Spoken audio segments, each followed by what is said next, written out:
ನಮಸ್ಕಾರ ರೀ ಎಲ್ಲರಿಗೂ. ಇದು ಬುಧವಾರದ ಮಿನಿ ವ್ಲಾಗ್.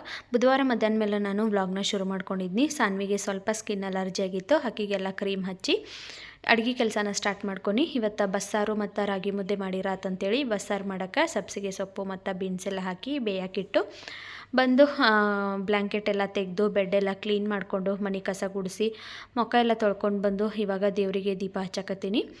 ಸಂಜೆ ಮುಂದೆ ಹಂಗೆ ಸ್ವಲ್ಪ ರಾಗಿ ಮಾಲ್ಟನ್ನು ಮಾಡೀನಿ. ಸಾನ್ವಿ ನಾನು ಇಬ್ಬರು ರಾಗಿ ಮಾಲ್ಟ ಕುಡೋದು. ಅಷ್ಟೊತ್ತಿಗಾಗಲೇ ಸಾಂಬಾರಿಗೆ ಏನು ಬೇಯಿಸಾಕಿಟ್ಟಿದ್ನಲ್ಲ ಅದೆಲ್ಲ ಬೆಂದು ರೆಡಿಯಾಗಿತ್ತು. ಅದರದ್ದು ಸಪ್ರೇಟ್ ನೋಡ್ರಿ ಎಲ್ಲ ಸೋಸಿಟ್ಕೊಂಡು ಪಲ್ಯ ಮಾಡೀನಿ. ಆಮೇಲೆ ಸಾಂಬಾರು ಮಾಡೋಕ್ಕಂತೇಳಿ ತೆಂಗಿನಕಾಯಿ ತುರಿಯನ್ನು ಎಲ್ಲ ತುರಿದಿಟ್ಕೊಳಕತ್ತಿದ್ನಿ. ಈ ಕಡೆ ಒಂದು ಕಡೆ ಪಲ್ಯಕ್ಕೆಲ್ಲ ಒಗ್ಗರಣೆ ಹಾಕೀನಿ. ಆಮೇಲೆ ಸಾಂಬಾರನ್ನು ಎಲ್ಲ ರೆಡಿ ಮಾಡ್ಕೊಂಡು ಅನ್ನ ಸಾಂಬಾರು ಅಷ್ಟ ಮಾಡೀನಿ. ನಮ್ಮ ಮನೆಯವ್ರು ಬಂದಮೇಲೆ ಮುದ್ದೆ ಮಾಡ್ಬೇಕಂತೇಳಿ ಫಸ್ಟ್ ಸಾನ್ವಿಗೆ ಊಟ ಮಾಡಿಸಿ ಹೋಮ್ವರ್ಕ್ ಮಾಡಿಸಿ ಆಮೇಲೆ ರಾಗಿ ಮುದ್ದೆ ಮಾಡೀನಿ. ಊಟ ಮಾಡಿ ನಾವು ಇವಾಗ ವಾಕಿಂಗ್ ಹೊಂಟೇವು ನೋಡ್ರಿ.